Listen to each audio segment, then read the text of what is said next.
Hey YouTube, Doogie here. The last video I posted really blew up.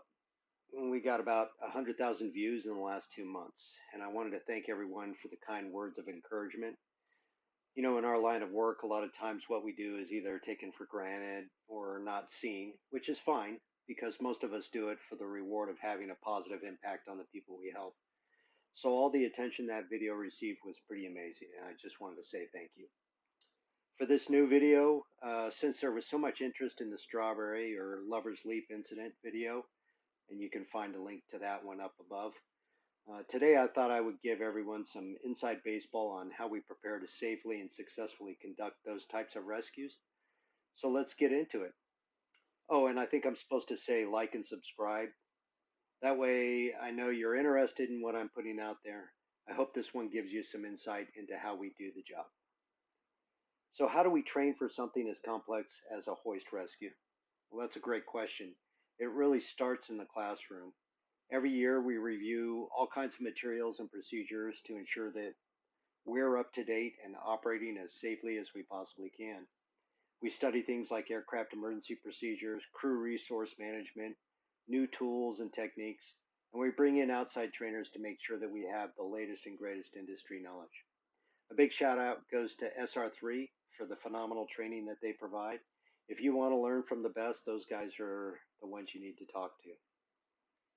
Everything we do has a crawl, walk, run type of escalation to it. Crawling for us is reviewing procedures and proper terminology, discussing power management, and basically what we call hangar flying every step of the evolution. That means we sit in the training room and we talk through every step of a hoist to ensure that we don't miss anything and that every crew member knows what to expect and when to expect it. Then we start the walk process.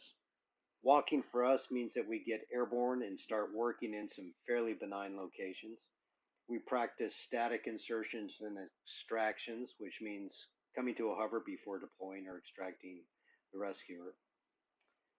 Then we do dynamic insertions and extractions, which means we spend very little time in the hover during the insertions or extractions, and I'll explain why in a minute. We slowly increase the complexity of the hoist so that everyone is not only current but proficient. In this video, we're at the walk stage of things. The crew is launched early in the day to conduct training. We do that because we like to get the training knocked out so we can be fully available for any real world fires or rescues that might happen. Prior to launching, we conduct a thorough brief, reviewing the weather, fire conditions, any pertinent airfield information, and currency requirements for the crew. One of the most important things we do is a risk assessment for each flight.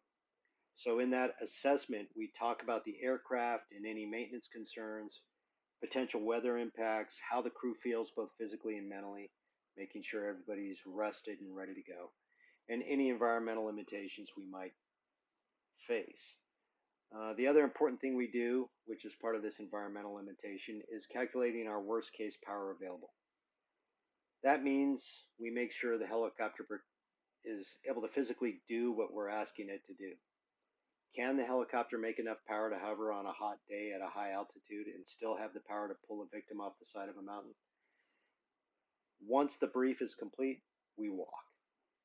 Following startup, we do additional health and power checks on the helicopter before we leave the airfield. And then assuming everything checks out, we launch and head out to one of the many different training areas available to us. In this case, I think we were at near Folsom Lake, probably on the South Fork of the American River. Typically, we'll arrive at the training area and look for a place to operate. We want to make sure that we have a safe area to work and that we're being, polite to the folks down on the ground. We don't want to be a nuisance to anybody. And that the location offers some good training scenarios. In this case, we've located a challenging outcropping of rocks to use as a target hoist location. On the first pass, I've calculated my predicted power requirements and checked them against the actual power required. If there's a significant difference between predicted and actual power, I need to figure out why before we go into the actual evolution.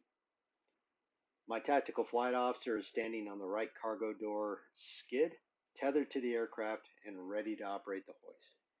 He identifies the location that he has in mind and gathers some additional information such as altitude above the ground, proximity to obstacles, and how good my visual references are. In this particular hoist, the references weren't that great.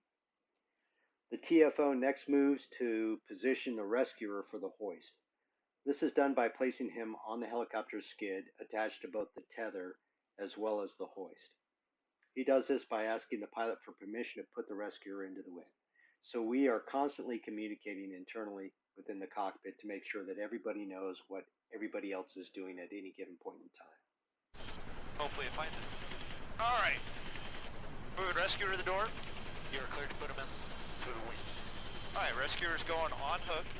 Rescuer's on hook doing a safety check of the rescuer. Got a thumbs up, rescuer coming into the wind. Copy.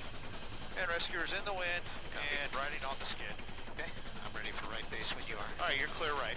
Coming right. As I turn the aircraft to final heading towards the hoisting zone or the target area, the Tactical Flight Officer, or TFO, will announce that he has the target area in sight. At that point, the pilot will reply with, "You have the con, clear to hoist." This means that the TFO will verbally guide the pilot to the target area and is clear to begin lowering the rescuer down at his discretion. I have the target area in sight. As do I. You have the con, cleared to hoist. Okay, I have the con, cleared to hoist. This is called a dynamic insertion.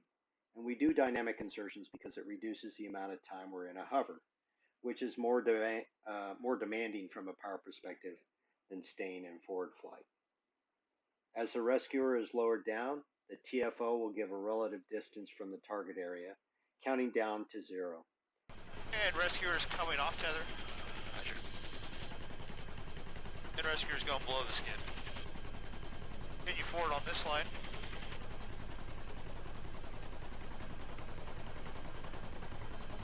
Pellet main still clear.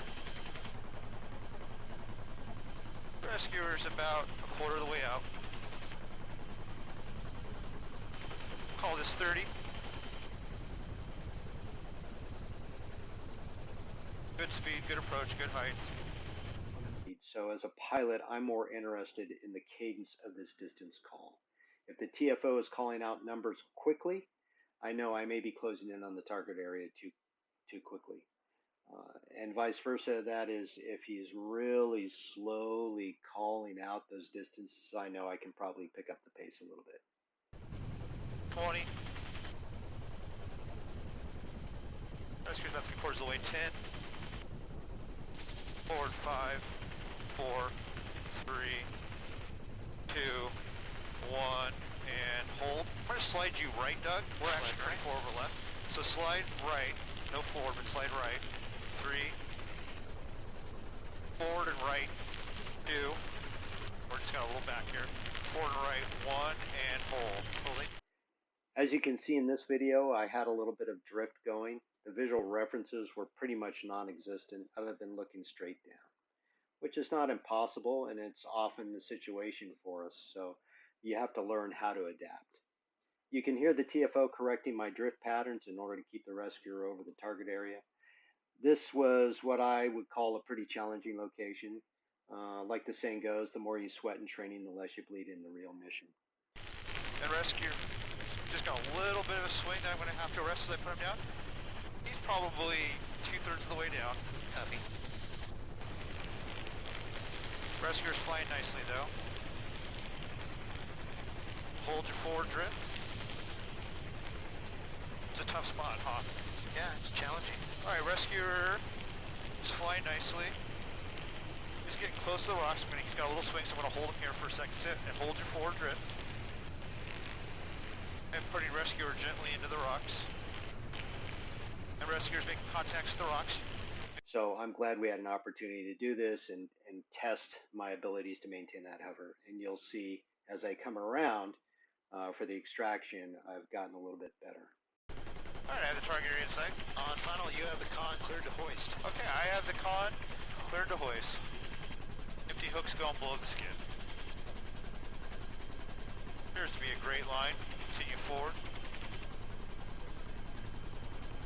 Bell and main are clear. I don't see any new hazards. The extraction is 30. basically the same process. As we roll on to final Good heading, speed, good the approach. TFO takes the vertical con and begins lowering the hook down to the rescuer. 20.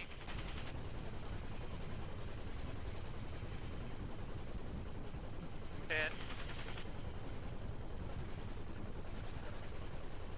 And a little easy forward there.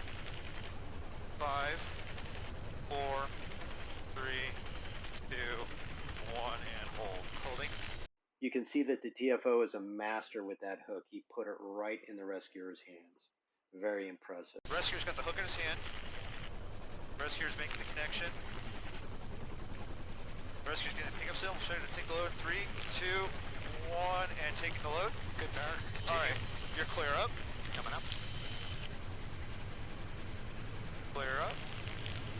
Clear easy forward. Easy forward. Rescuer's about halfway in, flying nicely.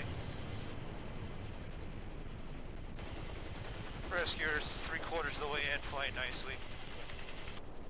Rescuer's approaching the skid. Rescuer at the skid. Once we get that rescuer back inside, we look for more training location opportunities. I hope this was interesting for you. Let me know in the comments below if this is the kind of thing you guys are interested in, and we'll keep doing that. If you're not interested at all, let me know what you are interested in, and we'll see if we can do it. Thanks, everybody. Fly safe.